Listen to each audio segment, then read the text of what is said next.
so, I don't So know. It's good. just like it goes right to the heart of like It's so good. it's so good and it's so universal, right? It's about just believing in yourself, following your heart, and sometimes you do foolish things, but if you just go, it's so interesting. I don't know. Well, but the other thing, because that was part of when I was like daydreaming about this conversation all day, I was thinking, Kerry Russell, amazing. Scott Speedman, like the other Scott, like everybody, amazing. But it's not just about the one character. It was like I looked forward to friends when I get to college, like finding my people. Yes. And love and Yes. the crazy quirky and I know, but when in your life right now, right? Do you get that same experience where it's not even summer camp? It's we're all in this together. Like college is really that way where everybody's lost all at the same time. It's like a group of people that are all alone. You know what I mean? Like you have that lonely feeling all together. It's amazing. And I miss it. But hey, those of us that were at the University of Alabama, we didn't even get the cool New York City backdrop to be lost with. But just please know I'm a huge fan. I'm so happy for you. And what did we watch on Christmas night? Christmas night. What'd you watch? We watched Stars Born on Christmas night. Yeah, we did. Oh, man. Yeah, we did. So I just watched the beginning of that too. It's been so long. And I called Bradley up and I was just like, dude, it's been a little while. I called Bradley up. Oh, well, come on. You don't think I got that part by accident. I mean, well, and this is the last thing I'm going to say is that talking to you in our garage and you saying things like call Bradley up, like it reminds me that actors are really just people too. Like you are just a dude. You're a dad. Yeah. We're just people, but it's so fun but you got to put the word the best before every description of me. Like, the drummer, the best dad. No, you're 100% right. And it's I've had these crazy experiences. When I go to Comic-Cons, I mean, I'm just as much a geek and a fan. I had that show with Kevin Smith. Like that was real, like the geeking out. Like, and so I'm just as, but then when I meet these people and some of them disappoint, I have to say like 95% of these people that I look up to, Al Pacino, Steven Spielberg, all these people I've been fortunate enough, JJ. I mean, JJ is my oldest friend, but you know what I mean? Like, it's like, oh, they're just as insecure as everyone else. They've got the same. I mean, it's weird. It's just weird. It's the way it is. But when I get to meet honestly, I'm not just saying this, wonderful people like you, these guys are going to let me down. I'm telling you. Like, that's right. Absolutely are. It goes downhill from here. We're going to push the nerd glasses up and the fun's going to be over. That's right. Well, I can't thank you enough for saying that. So sweet. That's so I'm telling you. Okay. And what I had planned on opening with was that I got this book for my daughter for Christmas. Yeah. It's called by Robert Newton Peck, A Day No Pigs Would Die. I hated summer reading. And I was in the 7th grade when I had to read this and I cried. And it was the first book that I ever felt and that loved. And that to say, I can't wait to sit my girls down and say, I know you're big Star Wars fans and this is all full of the ushy gushy love stuff, but you know who they're going to love? They're going to love Megan. Yes, they are. So by the way, I just had breakfast with Larry Trilling, who was one of our, he's a dear friend. He and I like know each other forever. He was a director, producer on Felicity and Mandy. And we just had breakfast and Robbie, who played Richard, Robert Patrick Benedict called in. He was like, what the fuck are you guys doing? Breakfast and that's what's so fun too, is rewatching it. You go, oh my gosh, that's so-and-so. That's so-and-so. Yes. So by the way, this is what you should be reading. Okay. Reading them. You have to read. Look at the forward. JJ Abrams. Come on now. That's my graphic novel. Yeah, there's two. I have 2 of them. I'm going to get your info and I'll send you the digital. I can send you signed copies too if you want, but yes, I'm going to send please. you. Yeah, okay. But I'll send you the digital copy that you can put on the iPad and read to. Oh, they're so good. Cool. It's my son. We should talk about this on the pod though. We'll definitely do it. Sure. Absolutely. Yeah. But my son, Ben, our middle guy, who's now, just graduated college, he had a dream when he was 12. and it was a nightmare. And I was trying to put him back to sleep. I was like, I told Elizabeth, I'm like, I'll take it. I go upstairs. I'm like, rubbing his back. I'm like, go back to. Well, he goes, it was so vivid. It was so real. They didn't use vivid. He was like, it was so real. It was so real. Yeah. I said, what happened? He goes, it was me, but I was jumping in and out of my friends' dreams and saving them from their nightmare. Oh, wow. Dream jumper. That's amazing. And I was like, dude, we're paying for college. Let me get the computer. Yeah. Cha-ching. Yes. Exactly. Send me all of it. Yes, I want signed copy. You Yes, got I it. want digital. Hey, call my guy. Just call You got my it. guy. You got it. No, what's your game? You got a little care package coming your way. Oh, Greg, thank you for your time. Pete, thanks for letting me take your time as well. It's no problem. So We're glad you got a chance. Happy, See ya. healthy New Year to your whole family. See ya. Happy New Year. Oh, That's I'm awesome. so glad she's gone. I never thought. Seriously, get out of here. Wait. Oh, that's fantastic. That's great. Oh, I love it. Well, cool. So we can what I'll do is let's figure out a way to make sure we talk about the book in there somehow. Yes, definitely. Just looking at the notes that we sent over, but I also want to be very conscious of your time. So what I'll do is I'll kick us all out of the studio. I'll run the opening video, and then I'll get us going, and we can just roll if you're good with that. Awesome. And Matthew and D Raven Spencer, like they're watching this right now. Yeah, they're our Patreon supporters. They're our patrons. Yeah, That's awesome. What's up, Matthew? Come on, dude. What's going on? And D Rave. I love the That's right. hat. That's Raven. She's awesome. Raven. Cool. All right, awesome. let's go. Cool. So All they're right. getting a little behind the scenes. So I'm gonna kick you out, kick me and Nick out, and then we'll be right back. So Sounds here good. we go.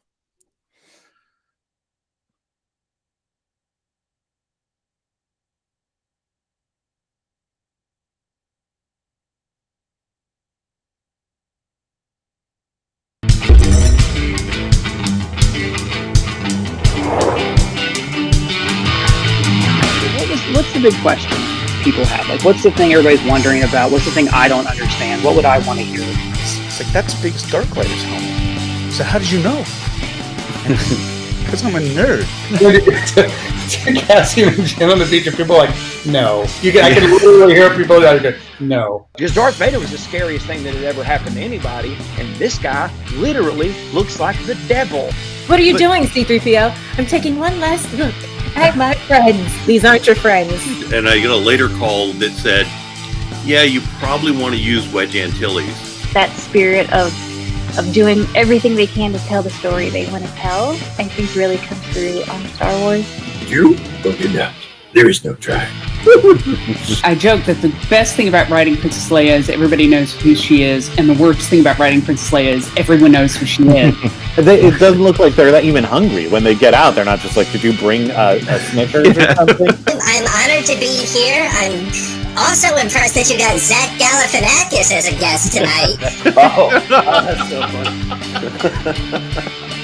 I've always been kind of a closet Star Wars fan up until, maybe 15, 20 years ago. I'm just sort of a fan hoping to bring other fans along. That's all I'm doing.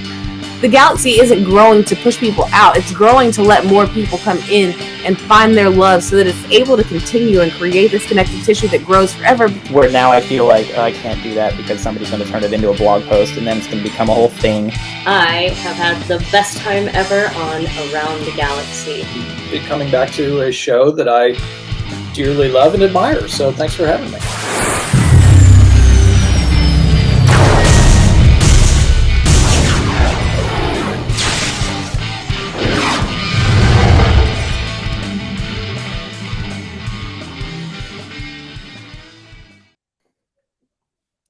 Well, welcome to a very special impromptu Around the Galaxy episode. I'm Pete Flitzer. I am normally the host of Around the Galaxy on my own, but I'm joined tonight by my good friend Nick, who is also part of the streaming Star Wars network. It feels so good to say that. Nick, how are you doing, buddy? It does feel good. Man, I'm so excited, and you're exactly right. Last minute, throwing everything out the window, scrambling around for something that I'm really, really excited about, and it's going to be a whole lot of fun. Well, why don't we just skip all the formalities and let's bring in our very special guest, Mr. Snap Wexley. Greg Grunberg is joining us. Greg, how are you? I am doing well. I'm a little disappointed that both of your beards are not in the Resistance You could do the resistance right here. That's right. Get the whole thing. Come on, just thrown guys. up there. All right, You're really devoted to this. I'll put it together and I'll do that for, That's right. for our live show Friday. Greg, thank you so right. much for joining. You know, I have to share with everybody how this happened, and you're either a lunatic, a genius, or a glutton for punishment. Last night, you apparently had 20 free minutes. You go on Twitter and you say, "Ask me anything. I got time." And I decided to throw out there, "Hey, would you like to be on our show?" And you're like, "Yeah, let's make it happen." And I was like, "Okay, cool." And then this morning I wake up at 4 a.m. for some reason. Don't ask me why. I check my Twitter and you friended me and I'm able to send you a message. And I was at a Philadelphia museum today with my family on a nice day off. And I'm working out the schedule to get you here. And I'm so happy you joined. How many podcasts did you get invited to over the last days? Actually, 2. I have to recheck. There's 2 that you and someone else, and I love this. I love the opportunity to talk to like-minded, fun, nice people, man. It's such a bonus from a lot of the stuff that I've been able to be a part of. You know, when there's a community attached and everybody kind of takes it and runs with it. It's JJ and I both, for people that don't know, JJ Abrams, and I'm not just dropping names. He's my best friend. I've known him since I was 5. This was one of the first, when we were kids, we saw, you know, we stood in line. Star Wars was new at the Avco Theater. I think he had seen it right before I saw it. And then we went together again. But it was the first movie that I left the theater thinking about after. You know, back then there wasn't blogs, there wasn't any of this stuff, right? So it was like I was thinking about the characters and the relationships and the worlds and where it could have come from and where it could be going, and I just don't remember thinking about stuff that way up until that point. And so this is an extension of that, right? So we're sitting there, and this brought us together. We're going to talk about hopefully a lot of other stuff, but it's like Star Wars is the greatest. So I jump at the opportunity, especially when there's, you know, cool folks like you guys. We definitely appreciate it. And so you were just saying that you were a Star Wars fan before episode 7 and 9 when you were in it, but tell us a little bit about, you know, that experience and maybe, you know, as you said, you've been best friends with JJ forever. I mean, I can say from my experience, it was it was my childhood. Tell us a little about that experience for you.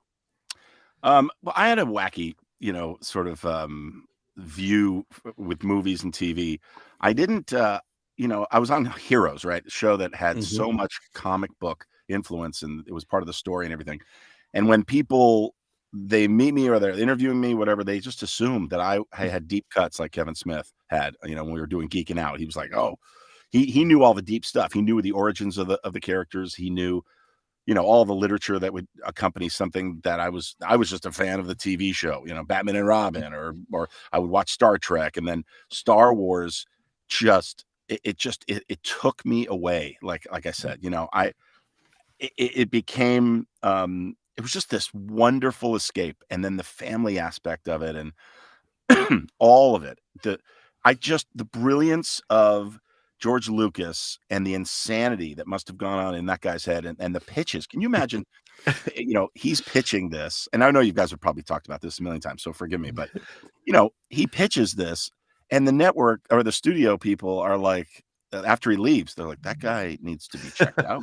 I mean, at that time, now we look back and go, and it's what all these brilliant people, they're just ahead of us. They're ahead of that. They're creating the wave that we're all going to ride on, and we don't feel it until it builds and builds and builds. And some people jump on early, some don't. But it's you know, Elon Musk, you know, people. It's just like, you know, Apple computer, Microsoft, like all these technology people. They're all laughed at first, and then, you know, so I don't know. I was swept up in it when I was a kid, and couldn't wait for the next film. And you know, I watching the lines get bigger and seeing it. Talk about real audience experience too. You know, right? That's the other thing is, you know, I did the Fabelmans, which now, and I have a small part in it, but it was shot on film. It's like, wow, it's film, and it's Steven Spielberg, and it's like you have to see that in the theater. Like you just have to, same theater experience. Obviously, the Star Wars, Star Trek, one of these big blockbuster movies is, but you just have to appreciate, the homework and the craftsmanship, the artistry that goes into this, because every little bit of it is thought out. No shot is happenstance. And then to go full circle from being such a fan and being, like you said, it was everything. So was and there's in the questions, there's you'll see where my mind went for my movie preferences back in the day, but all that escape. But anyway, going from that to then hearing that my buddy, my best friend, thanks, Jeff, much respect to you, was it that he's getting the opportunity to write, produce, direct, and then he calls me and he's like, I want you to play something. I was like, what? I mean, it completely blew me away. It blew me away. So I don't know. The other thing that could happen is that it could ruin that magical experience for you, because you're on the set and you're seeing how the sausage is made. It didn't ruin it. JJ and I are standing there like he saw these sets built. He told them what to build. He won, and he still was like slack-jawed, and then I don't know, Bob Iger shows up to take pictures with the cat, he and Anthony Daniels. He's like, Anthony comes over and he's like, you mind, we can get a selfie? You're like, you're the guy who's paying for all this. And it's just that magic, man. And there's so few things. So I'm just so lucky to be a part of it all. That's awesome. And I want to follow up on that a little bit, talking about, you talked about the genius of people like George Lucas, but you also mentioned your childhood best friend, JJ Abrams. I mean, this man has done everything. He's done Star Trek and Felicity and Star Wars and Mission Impossible. Like, there's so many things so to have that experience, and I just want to tag on a little bit more and kind of flesh out what you're saying. You get the call from your best friend. Hey, we get to go do Star Wars. We've all seen, I love the video of John Boyega, who's much younger than all of us and isn't the generation of Star Wars fan that we are. But even he walks onto the Falcon and goes, holy hell, like, look at this, look where I am, look at whatever. If you can flesh that out a little bit more, having those feelings on set, getting to do it with your best friend, like, that's so powerful. Yeah, I mean, it's that's JJ, by the way. I'm letting it go. Yeah, you're busy. You got important stuff going on. Are you kidding me? Write something else and then call me, okay? All right. It was pretty surreal. I mean, like most of the times that JJ likes to surprise me a bit. So he said, all right, you're coming to London. I said, tell me about, what am I doing? He's like, you'll find out when you get there. Like, he didn't want to tell me. He was so excited for me. And I knew that I was going to be a part of something really, obviously something amazing, and obviously Star Wars. But when I got there and I landed, and then I went to the whole cast that night, the whole cast and Kathy Kennedy and a bunch of other people. They were all having dinner in this Chinese restaurant. It was downstairs. And I remember going into the restaurant. I didn't see anybody. And they were like, oh, they're downstairs. And downstairs. And as I'm coming down the stairs, it wasn't a private room, but it was like, this other area of the restaurant. I see this cast and I don't recognize anybody. I was like, right. What? And I see, and who did I, Lapita I recognized. And like, I don't know. I just was like, this is so cool. And I'm slowly, and then somebody yells out, there's Snap Wexley. And I was like, oh my God, like that blew me away. The co-writer with JJ. Oh my God. Of episode 7. Oh yeah. Oh my God. Huge, amazing writer. He yelled that out. He was like, there he is, there's Snap Wexley. And I was like, oh my God, what? And then first of all, you hear that name and you go, yeah, I'm in. I can't wait, And then I had to be fitted. That was another really kind of emotional thing, was being fitted for the orange jumpsuit, and the boots and the whole thing. And like, I'm a big guy, so I'm like, okay, here's, it smacks of Porkins, and and like, this is gonna be awesome. And I'm making all these jokes and stuff. Hey Matthew, thank you. Basketball, I love that. That's a huge thing. Way back. But yeah, that whole thing. Then, like when I work with JJ, we're working on something right now, and when we work together, I like to just hang out. It's like he's directing, he's there all the time, but when I'm not shooting for a day, I'll still go to the set and hang out with him. I mean, it's just such a pleasure. Absolutely. So much fun. So I went, and he's like, you got to meet me on stage, whatever it was. at Pinewood.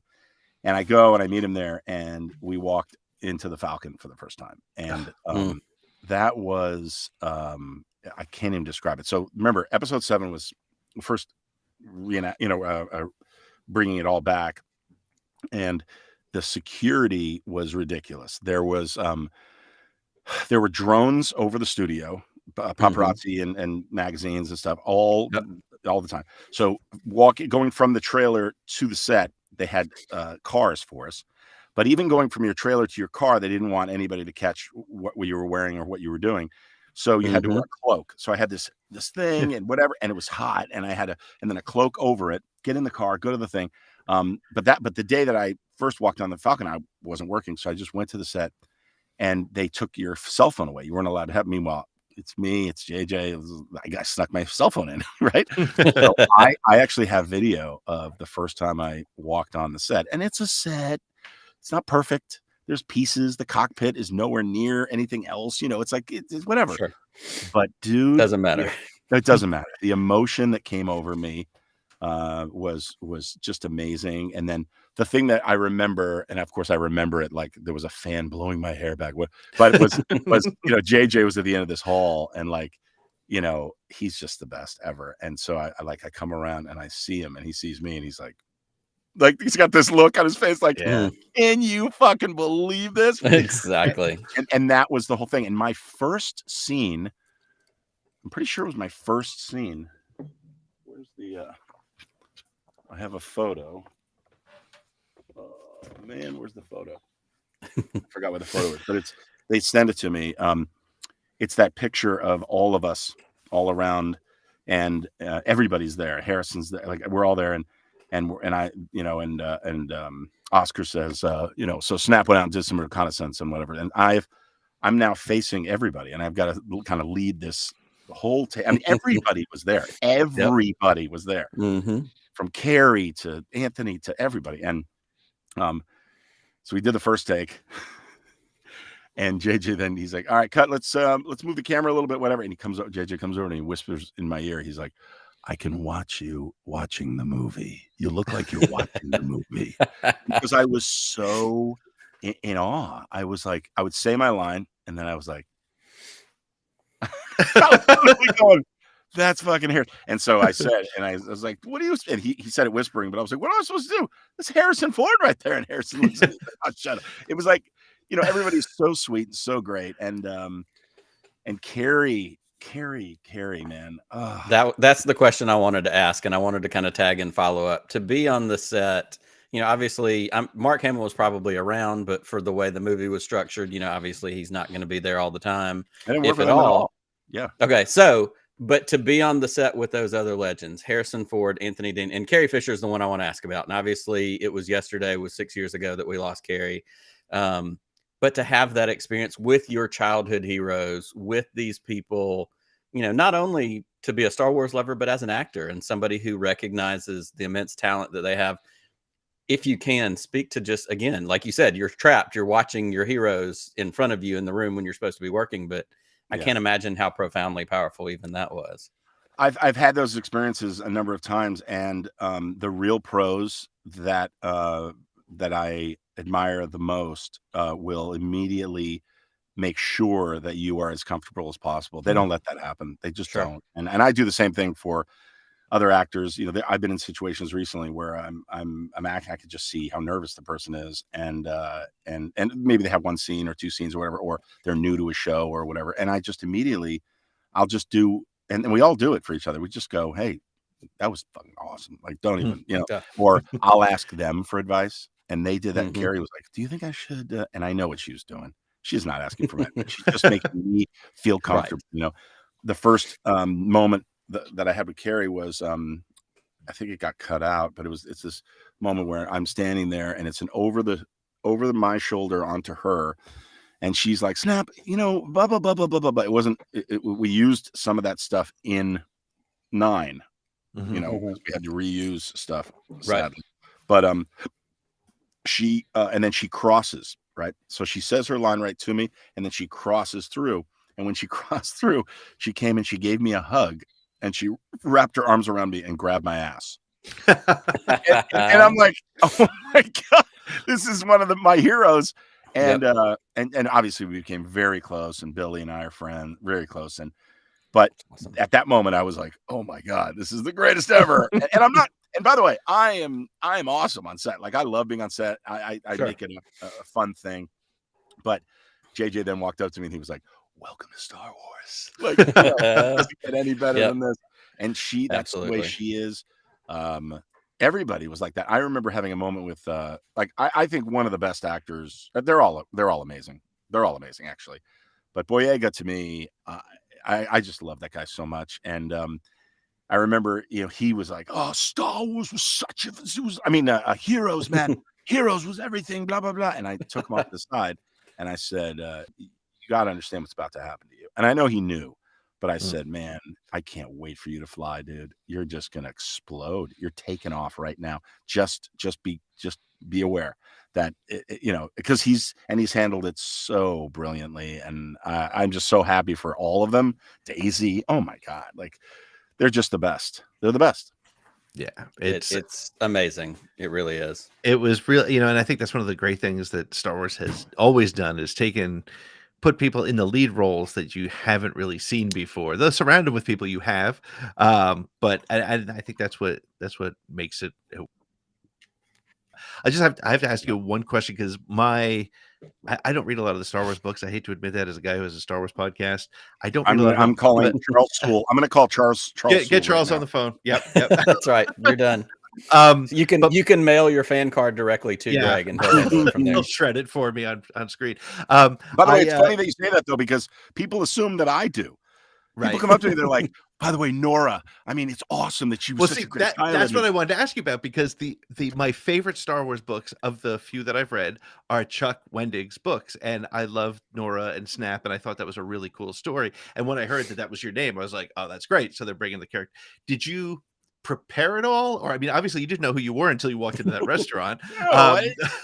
But have you gone back and read any of those stories, or are you like, how do you, because you're right, I imagine people ask you all the time, when Snap did this in that book, what did you like? You got it. Yes, look, people are like, how cool is Mr. Bones? I'm like, I don't know what the hell you're talking about. And then you're like, Mr. Who? I was like, oh, Mr. Bones, my droid. Yeah, sure. And then I researched it and I thought, oh, this is super cool. But yeah, I love that they expand on the characters. I love that there's a world where that can happen. Not everything I've done. Star Trek was sort of a reverse of that. Like, I was the commander of Yorktown, and I didn't have a name. I was just a commander. And so my buddy Ken Lowenberg, who's brilliant, and we do Talk About It together, my charity stuff, talkaboutit.org. And he's a huge Star Trek nut. And he said to me, "You have to be Finnegan." So there was a reverse of that. Like, he was like, tell them. So on the set, I told them, I was like, you know what? Why don't I be Commander Finnegan? And they were like, oh, that's brilliant. They did the research and they were like, perfect. So it was just, that's great to reverse engineer. But with Star Wars, there are many times when I just feel like I wish I knew more than I did. And every time I look into it, it gives me a richer and deeper appreciation for what I'm part of, and Charles Sewell, I joke, but he's become a friend. And, these guys, I just admire them. I just find it insane that, especially now, the Star Wars canon is so big. It's branching off so well. The quality is just getting better and better. When I saw Rogue One, I was like, holy shit, man. Like, this is a look for Star Wars I've never seen before. We all felt that way. We're like, this is dirty. This is war, man. This is all. It just blew me away. And then what Favreau has done with Mandalorian and all of it now, it's crazy. So my point is, when a guy like Wendig or Sewell or whatever, when they have a thought, I want to write this thing, I want to do this thing, it's just, who's wrangling these people to say, no, that can't happen because of this or this or this? I know what JJ must have gone through. I never even talked about details with him, but he's writing, and there must have been rules set out where you say, no, you can't do that because of this. You can't know everything. It's such a huge world, but yeah, I'm like you, I have to say, I'm not, my IQ is not as high as it should be, but I'm learning. And just like the Star Trek fans, the Star Wars fans, they're very forgiving. It's not like you have to know everything. No one's going to look down on you And no one's ever said, maybe behind closed doors, they're like, this guy's an idiot. He's part of he's part of the world. How does he not know? But I mean, I know what I know, and I'm learning all the time, and I just love it. It's fun. That's awesome. Great. Well, speaking of people judging you, we have a 10 question segment. I also want to be very respectful of your time. And again, thank you so much for joining us and hanging out. For after this, I'm here's what I'm doing. I'm signing versions of my book for people that want to buy my. Let's talk about that before we hit 10 questions, because I want to make sure that we give that. Am I holding it up long enough? You are. It's perfect. It's called Dream Jumper. Yes, it is. You told us a little bit about it before we got on air. Why don't you give us the story again, because it's so cool. Okay, cool. Yeah, it's a graphic novel. I knew nothing about graphic novels, and my son had a dream. When he was 12, and he woke up. He couldn't go back to sleep. I was putting him back to sleep. I said, "What was it?" He goes, "It was so real." I said, "Oh, tell me about it." And he goes, "Well, it was like it wasn't my dream." I said, "What? What do you mean?" He goes, "It was me, but I was jumping in and out of my friends' dreams and saving them from their worst nightmares." And I thought, wow. So I go to sleep. We go to sleep. The next morning, I call JJ. And I'm like, dude, have you ever heard of this before? Like, I'm not the biggest graphic novel fan. Like, this has to have been done. And he's like, well, it's kind of like, Scanners, but for kids. Like, it's, whatever. And it cut to me at Comic-Con, and I meet this guy, Lucas Turnblom, who's brilliant. And he's got a big, long line. I walk up, and he had done some work for my charity stuff, created a strip for the epilepsy world. And I pitched him, and he just turned white. He was like, this is the greatest. That's the greatest thing ever. So a year and a half later, we have a graphic novel, and Scholastic has put out there's 2 books. They're coming your way, signed. But it's very, very cool, and it's scary. It's very, there's a lot to it. There's a lot of history in it. There's a lot of, stuff coming in the future. It's dark, but not too dark. But I'm in the process of shopping it right now as a streaming TV show. We want to do a live action version. Fantastic. It's pretty cool. So yeah, please, if you have a young reader, or if you're interested in, the coolest fucking graphic novel ever, Dream Jumper, it's available everywhere. So yeah, check it out. I can guarantee you that I've got a house full of people that are already excited. My wife, who you got to speak to for a minute beforehand, she's already excited about it. But awesome. Yeah, we want everybody to check that out, and we're going to hit that again before we get done. Make sure everybody gets all the details, because we want them to get a part of that, because it's fantastic. All right, you got some questions for me. Let's go. We got 10 questions. Like I said, we won't judge you. There's no wrong answers, but the internet will. So let's have a little bit of fun with that, because Twitter, it's never controversial. Anything. Absolutely. By the way, Brian in the comments. Thank you. He called me Matt, so obviously he's a Heroes fan. No, thank you, Matt, for everything you've done for epilepsy awareness. My youngest has febrile seizures when she was young, and still has possible focal seizures. Matt, I cannot thank you enough for mentioning that and talking about it. Yes, our oldest son has epilepsy. I started talkaboutit.org, and I have a series right now appreciating people like you, Brian, that are caregivers. It's called the caregiverseries.com. I'm very proud of it. I travel the country. I give caregivers 1 day of care. Like if they love old cars like me, we hung out with old cars. I take someone for this or that, painting, pickleball, whatever, and we talk about our kids and our experience as caregivers. So the caregiverseries.com. I hate to plug, but you have please do. All right. So absolutely. Plug all you want. That's perfect. Love it. Well, and I have to ask this question before we get to the Star Wars questions, because you said old cars. What's your go-to old car? I'm a Bronco guy, man. Okay. It all started. So I steal. I'm going to admit something here that you run with. Maybe I should do it offline. I stole something from you can save it if you need to. I stole something from the Millennium Falcon. That's nice. And I'll tell you. Then I'll tell you about it. I can't tell you what it is. That's right. Your secret's safe with us. We'll talk about that later. Awesome. But I do love old cars, and so on Alias, the show that I was on, Alias, Bradley Cooper's character drove a '69 Bronco, which is now the car. People love it. It's unbelievable. Well, this was 25 years ago when people liked it, but it wasn't what it is. And I saw it, and it had no wheels, no tires, no radiator, no battery. It was because they used it on the show, and then they buried it in the parking structure at Disney. And I bought it. And I've been an old Bronco fan. Now I've got 2 96 Broncos. One is for sale. I've got my boys love them, and I've got the '69. And I can't wait for the all electric new Bronco to come out. The new one. I'm definitely going to get one of those. So That's my go-to. I'm a truck guy. I like that. I like that. I have been obsessed with the original 64.5 to 66 Mustang. When I was 12 years old, I had a subscription to Mustang and Ford's magazine as a 12-year-old, thinking one day I'm going to have this car. I still don't have it. I'm 45, but one day we're going to get there. So let me ask you, do you, as a guy who wants a car, because I stay up and you do the same thing. It's like your wife is like, go to bed, and you're looking through Facebook Marketplace. Yes, you are. You're looking for offer up. I know. So would you rather get an old classic, an old Mustang, exactly the year that you want, that's in crappy shape, and fix it up yourself, or do you want to have something that somebody's already gone through? I want to work on it. I want to do it. Like, I don't know all the mechanical stuff, but I know a lot, and like floor pans and seats, and I can do a lot. But that's a part of the joy and the love that I think you get to put into a passion like that, something that you wanted your whole life, the chance to put, whether it's family time. If I've got 4 girls, if one of my girls wants to ride with me to the junkyard and look for hubcaps or do whatever, like, that's a part of the journey in having a unicorn find. Like, that's how I would want to do it.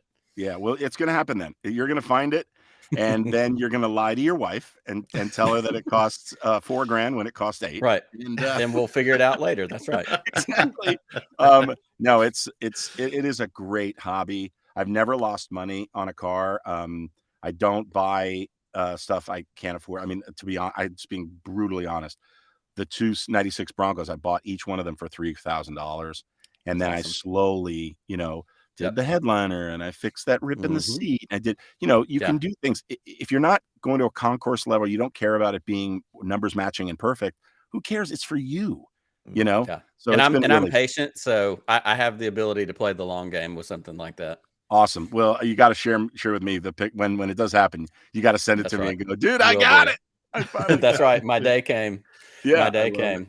All right, awesome. Pete, hit us with some Star Wars questions. Sure, let's do that. So this is the first one. A favorite Star Wars movie, TV show, or book?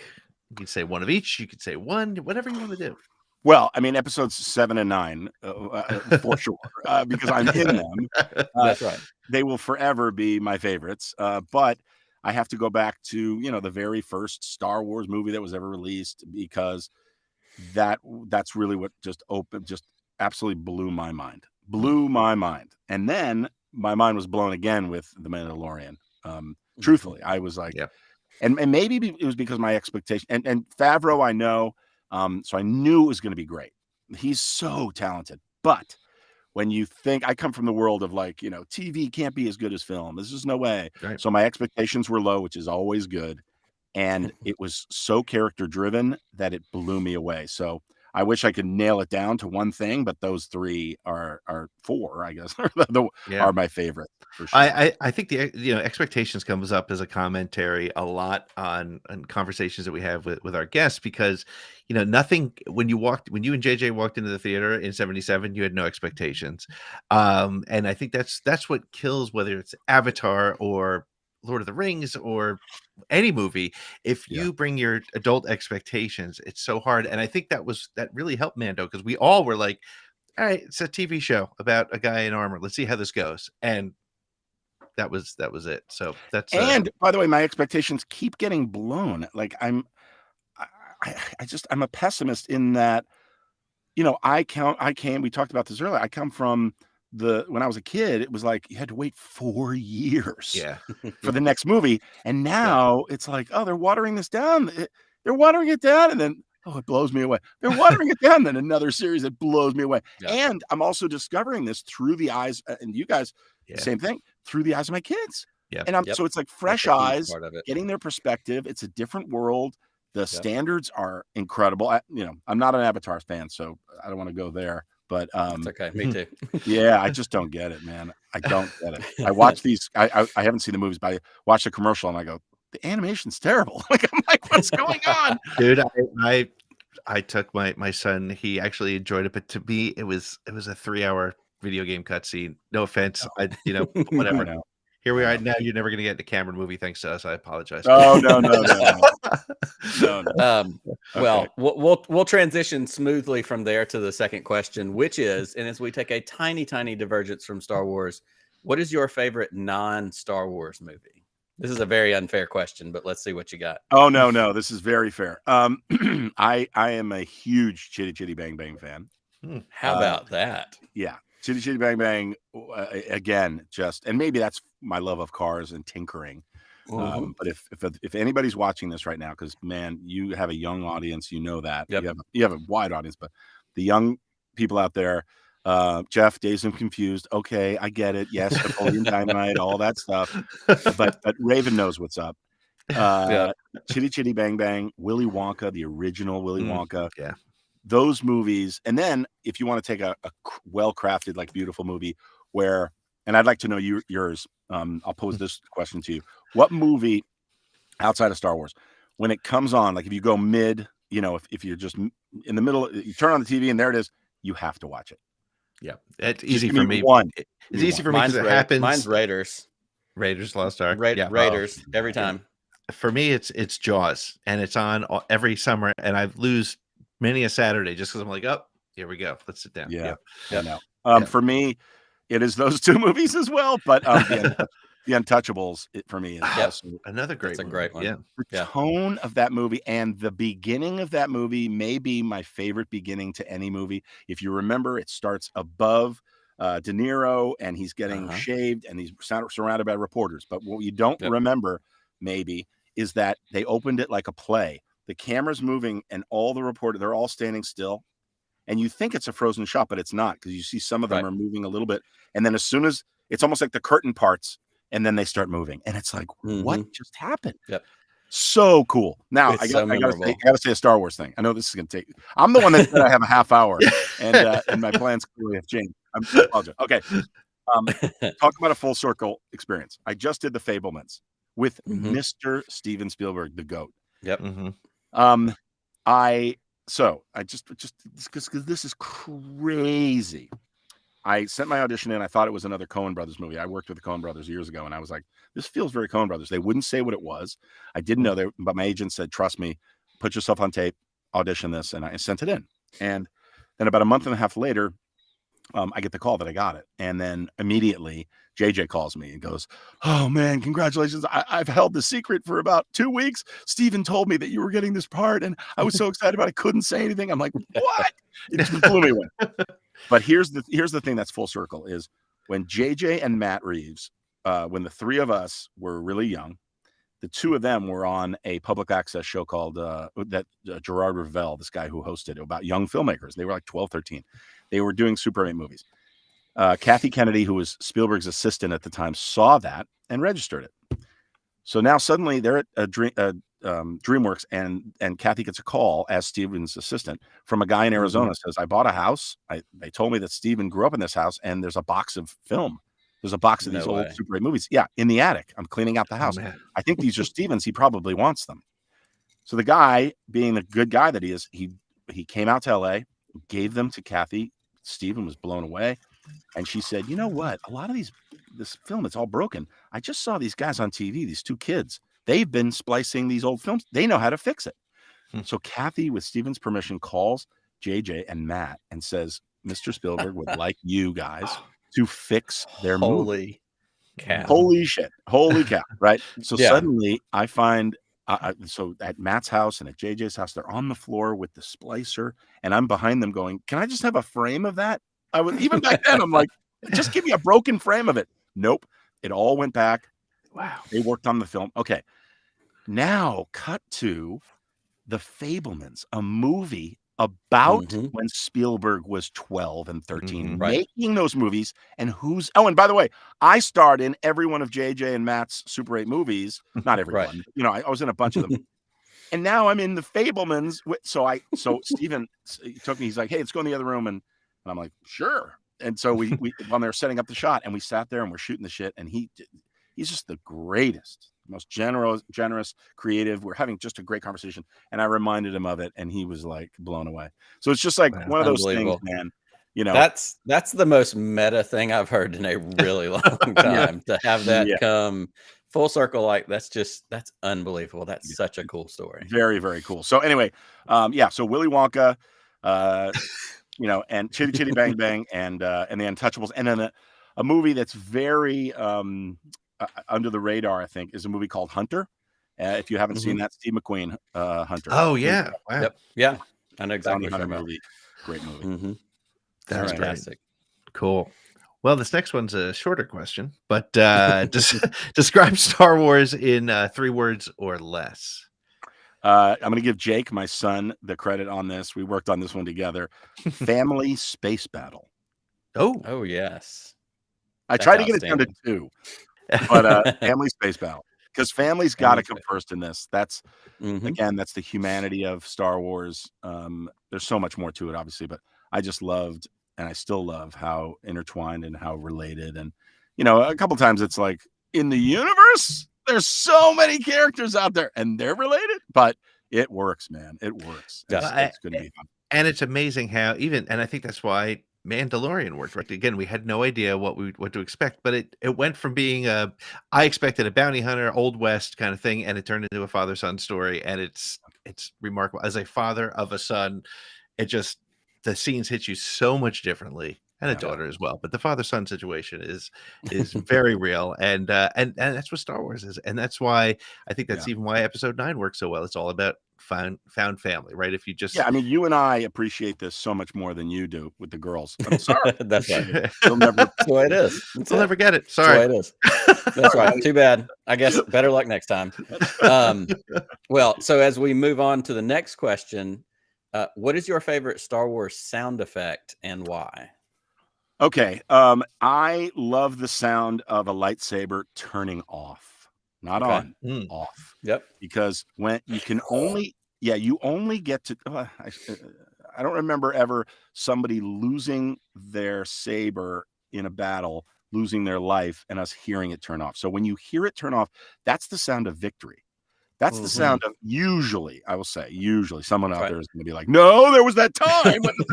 But I'm telling you, it's usually like, holstering your gun. It's like, and when you hear that, or whatever the sound is, it just, to me, I just loved it. It was like the exclamation mark on a great scene, a great action scene, or a great emotional scene. Absolutely. There's confidence in a saber turning off. Yes. Am I the first one to use that sound?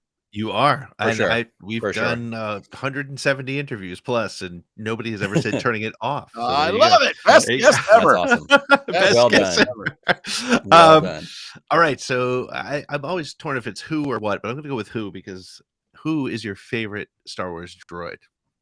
We already mentioned this. Come on, Mr. Bones. He's my droid. That's great.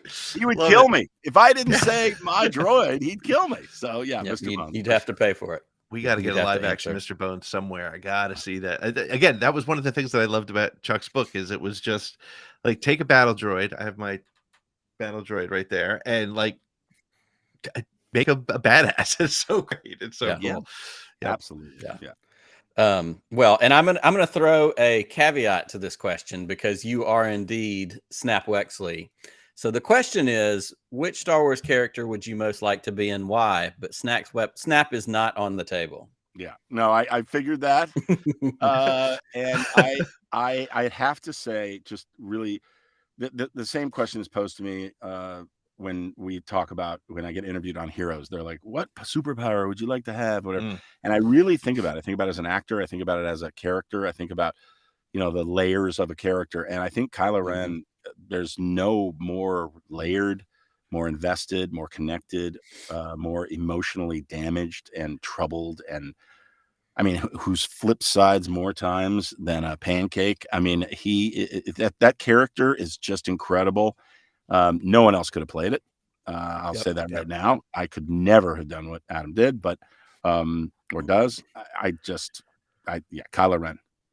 Absolutely. That's awesome. Great. It's again 170 plus interviews. No Kylo Ren. Very well. No way. Nobody has said Kylo. Nobody says. Everybody's like, BB-8. They got a BB-8. The vast majority go Luke or Han or something like that. But I want to correct something. So I've never, Mark Hamill. I didn't get to work with him, unfortunately, but I was, we would go back and forth to London, and one time I walked into the lounge at the airport, and I turn the corner and I hear, "Hey, what are you doing?" And there's Mark Hamill, and he's sitting there with his wife and his daughter, and the nicest guy ever. We sat there, we're chatting, we're having, and I'm like, God, it's like if anybody in here knew that this is Mark Hamill. The next thing I hear is, Mark Hamill, please report to the front desk. And I was like,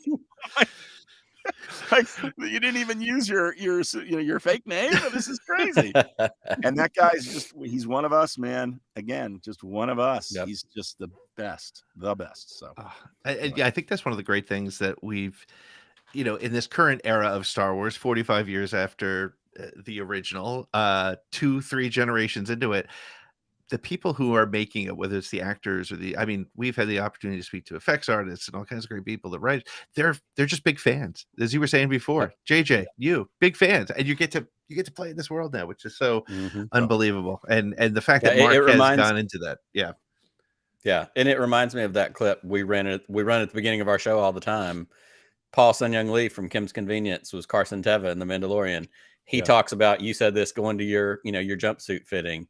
He talks about going in for his, and the helmet that they used to try out for the photo test was Biggs Darklighter's helmet from 77. And he was like, he said it to them. They're like, how do you know that? And he's like, because this is who I am. Like, that's my deal. Like, as he said, he's like, because I'm a nerd. Like, I cannot imagine being able to be in that situation and have that passion combined with your job. And it's so amazing to see that. And like Pete said, across the board from all these creators, whether it's Dave Filoni, whether it's Jon Favreau, whether it's you, whether it's JJ, like those threads are what honestly makes Star Wars have the power and the longevity that it has.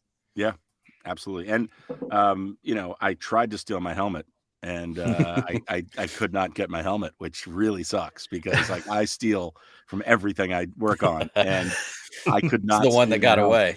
Yeah, that was the one that got away. Meanwhile, I went back and stole something, but that was not what I. So I bought my helmet at Disneyland. Nice. I bought it, and it's in my living room. It's like it's underneath a side table. Like people walk in, they're like, "Is that?" And I just go, "Oh yeah." Meanwhile, it's not. Sure. Why not? I got it outside of the Resistance. So, do you have an unpopular Star Wars opinion? I think it's 50-50. I think it's it's a polarizing film for most people now, but I did not enjoy episode 8. And it's not just because I wasn't in it. I don't know. I didn't appreciate throwing out all the rules and everything that, I don't know. I just was like, what? And there was a lot of wasted money on that movie. It looked like to me on screen, and I don't know. I just didn't like it. I didn't care for it. I didn't hate it. There were moments. I mean, I'm a Star Wars fan, but yeah, and then also the constant texting of like from Jess and all the other X-Wing fighters going, "Did you get a call? You didn't get a call. I didn't get a call. What's going on?" And then me calling JJ going, "Dude, what's going on? Why is Ryan not? What's happening?"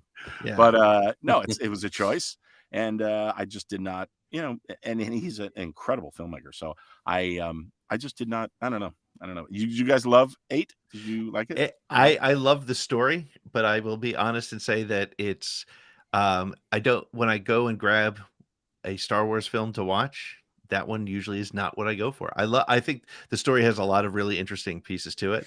And it's one of my favorite stories, but again, it's not. There's something about it, all the things we talked about is what makes Star Wars, and I'm not sure why I don't watch that one. I love what it did for some of the lore, but it's not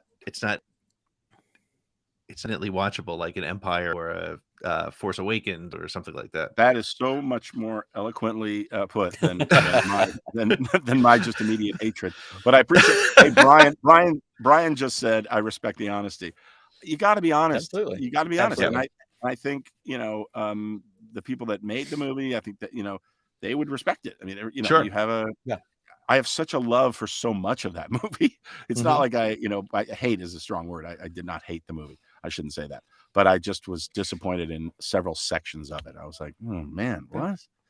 Anyway, all right. Totally makes sense. All right. So I'm the caveat question guy. So I have the next question, and it also comes with a caveat. If you could own any spaceship or vehicle from the Star Wars universe that's not Snap's X-Wing, what is the vehicle that you're going to own? So let's talk about my vehicle for a second, because there's a little argument here. In the prep for our mission, my failed mission, but in that prep, there's this sweeping great shot where you come across and a helmet is thrown to me and I throw it up to Yep. and I'm prepping an A-wing. Yes. I'm not prepping an X-wing. Right. And then I go down in an X-wing. So you're like, wait a minute, did Snap survive? An X-wing went down, I should say. And on episode 7, there was an interesting thing. That whole thing was on a gimbal, right? I guess they were both on a gimbal, but it's like a mechanical bowl. So that there's an actual X-wing sitting on a thing, and the visual effects people are controlling it like this. The cameras are strapped in, and Oscar did his thing, and I'm watching Oscar do it, and he gets off, and he's about to throw up, and he's like, "Oh my god, that was crazy." He's like, I said, "It looked like fun." He was like, "Oh, it was a blast," but it's because you got to realize you're sitting in a seat and you're constantly using your legs to keep you in, and there's no G forces, so you're pretending there's G forces pushing you back and all that. Anyway, so I get in there, and then they go, "Okay, say all these lines." So I'm like, on your left, watch out, whoa, oh, all this really fun stuff that they're going to use some, not. I'm throwing in funny lines. I'm throwing in fun stuff. Because I'm like, I want JJ to laugh in the editing room. I'm just like throwing stuff out. And then they go, and by the way, this is the second unit. So there's always a first, second, and sometimes a third unit. They'll shoot stuff. So JJ's off shooting something else, and the second unit director's on this. And so I'm doing all this. And then they go, okay, there's another list. I'm just going to throw them out at you. I've been hit. I'm going down. All this stuff. And I'm like, no, I'm not saying that. This is true. This actually happened. And I said, nope. Not happening. And they were like, well, no. And I'm like, no. Have somebody else say it. I'm not saying all that stuff. And so they radio over to JJ and they go, Greg won't say any of the demise stuff. And JJ's like, well, if you won't say it, he won't say it. Give it to someone else. So that was, if there's ever an actor having control of as much as he can, they can kill me without me reacting to it. But it was just like one of those things.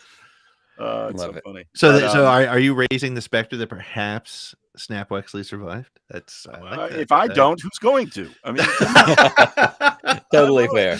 You got to be in episode 10. Yeah. So all right. So the answer is because I love old cars so much, and I love the unpredictability and the unreliability of old cars. It's got to be, which everybody says, I'm sure, but it's got to be the Falcon.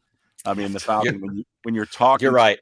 Come on, girl, you can do. I mean, that's the way when I'm on the freeway and it's stop and go traffic, and I look down in my 77 F-250, that's like, and I look down, I'm watching the temperature rise in the car because there's not enough air going into the engine. I'm like, come on, baby, you can do that. Yep. You pounded on the dash the same way Han hit the top of that bulkhead to make it come back on. Yeah. So I just love the Falcon. I love everything. Well, and in normal situations with that question, the Falcon is usually the one that we take off the table because that question, that's the answers that's so common. Yeah. But because we took away Snap's X-Wing, we'll allow it. So awesome. Good answer. And it would be my answer too. So I get it. Yeah. Awesome. What is your favorite Star Wars moment? Favorite Star Wars moment. What did I write here? Oh yeah. Well, okay. So this moment didn't make it into the film, but people know about it. It's I think it's on one of the DVD sets. It's when we were about. Oh yeah. So we're about to take off, or he calls for warp speed, or he calls for light speed or whatever. And I go, is there any other speed? I said that. I'm like, is there any other speed? And then I have, wait a minute. Hold on. I'm such a geek. Where is it? I've got a plaque that says, is there any other speed? I forgot where it is, but it's on my desk. And it's just one of those moments that, first of all, that's the greatest t-shirt I think ever. Is there any other speed? And so that was a moment, but it's not in the film, but that's something that sticks with me, and I just love it. I'll forever love that. Awesome. It's an excellent answer. All right. Well, the last question, this is a good one. It's one, what is your go-to Star Wars quote? What is the thing that you use maybe in your daily life? The one that just comes back to you the most, even when you're not necessarily thinking about it? I wish this could be funny, but it's not. And it's one that in the world the way it is right now, I'll say it to myself. I'll see so much hate out there, man. And I don't know where this stuff's coming from. I hate that I see that hate. It's just like, it's not the way I live my life. I can clearly tell it's not the way you guys live your life. And so Absolutely. I use a quote that was not it was intended to be used this way, but I will say, let the hate flow through you. Emperor Palpatine. And I mean that not in the way of let the dark side take over you and let it control you, but just let it go, dude. Let it go. Let it move on through. Yes, I mean, move along, as that stormtrooper said. Yes, move along. This is not the fight you're looking for. I mean, let's everybody's going through something. Everybody's got something, especially today. And when somebody cuts you off, when you're pissed off, I literally will say, just let the hate flow through you. Not to myself, but to this other person. I'll just be like, come on, man, let it go. Let it go. So I didn't. Again, I'm sort of using it, repurposing it, but I just love that line. Yeah, that's outstanding, and that's one of those ones that certainly is not a common answer when we ask this question, but it's so good, and I love that. One of the things we love about Star Wars is the way Star Wars impacts our life, and the fact that a quote like that can have a meaning that wasn't the one necessarily the way it was used in the movie, but you're able to apply it in a way that helps you and improves your life and allows you to go, look, man, woosah, we're moving on. We're letting it flow, let's keep going. I love that. That's the answer you had. And I love that, you have that kind of thought that goes into it. So I think that's a fantastic answer. Thank you. Awesome. Yeah. Oh, wow. That's good. I love it. Well, Greg, thank you so much, first of all, for responding to my response to your tweet and joining us for more time than you offered. And I really appreciate that. And I'm sure our listeners appreciate that. Before we let you go, tell us one more time about the book and some of the charity work that you're up to. So the book is Dream Jumper, and Dream Jumper's books 1 and 2. JJ does the forward on this. Kevin Smith does the forward on the second one. Check it out. If you have a young reader, it's great. I mean, the art alone it's really cool. And the story is great. It's got a little homage and nod to Star Wars in it throughout, as far as the long-term mythology of it. But that, and also please check out thecaregiverseries.com. I'm so proud of it. There's a couple of big things coming out that I'm doing this year that I'm proud of, but I can't even talk about them right now. But those two things, I just would love the support, and hopefully people enjoy, that stuff. Cannot thank you guys enough for having me on. This was so much fun, such a blast. And I thank my dad. I always thank my dad. My dad's 91. He's doing great. And he always taught me, just go. Somebody asks you, just go. This is proof right here, guys. If you're watching this, you will not meet nicer people. Whoop, I'm going to point up there and there. You will not meet nicer people. And that only happens when you just go. Answer a tweet, answer a DM. I mean, honestly, this is, a lot of times it's not the right decision, but I'm so happy that I did. And thanks for squeezing me in, and healthy New Year to you guys. It was our pleasure, and I know I say on both of our behalves, it was an honor to get a chance to hang out, to laugh. I have to say, personally, you took a few minutes to talk to my wife, who is a hardcore Felicity fan from way back in the day. Your kindness, and I've followed you on Twitter for a long time. You're a great Twitter presence. You're just a great guy, and it comes through in the way you interact with the fans, the way you do answer question stuff, doing stuff like this. It really shows not only in the work you do, but just in, the way you interact in the world. So we can't be more thankful for the opportunity to hang out and laugh and have this good time. I appreciate that. And the time that I spent with your wife, you will be getting an invoice for that. So don't. No problem. It's right. It can go on my tab. Right, exactly. It can go on my tab. Don't get off. Let's get off, and I'll tell you what I stole from the Star Wars. For sure. Yes, we'll do that. And, for sure. And we have to exchange personal information so I can send you autographed copies of the book and stuff. That's awesome. Well, before we end the stream, can we get you to say this is Greg Grunberg and you are listening to Streaming Star Wars? Absolutely. This is Greg Grunberg. Snap Wexley. I've got your back, and only got your back because you're listening to Streaming Star Wars. That's awesome. Thank you so much. I'm going to hit the end stream and then I can hear this Falcon story. Thank you, everybody, for hanging out with us and joining us in the chat. And we'll see you all on Friday Night Live with streaming Star Wars.